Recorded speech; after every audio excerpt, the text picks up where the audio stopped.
Hi guys, welcome to Harrison Son Garage. If you're anything like me, freezing's not a good thing. So I went on the old Amazon website there, and I bought this Vevor diesel heater. There it is. I don't know if you can hear it or not, but it's quiet. It's very quiet. It runs about 11 hours on fuel. It's got a touch keypad on the front. Let me get in here so you can see it.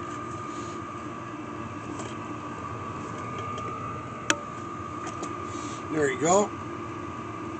Comes with a remote, and this thing's pumping out some heat. It's really cooking, guys.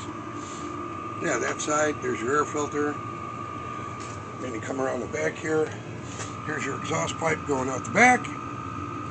This one has the 120 volt adapter, so you don't have to run it 12 volt. Through my garage door, I bought the garage door fitting from Amazon, 13 bucks. So it seems to work. It's very, very quiet. You can't even hear this thing run. And it warms up amazingly well. All right, I just figured I'd give you my opinion on something I bought which didn't break yet. Because usually when I buy something, it takes a shit, world class, or it comes and doesn't work at all.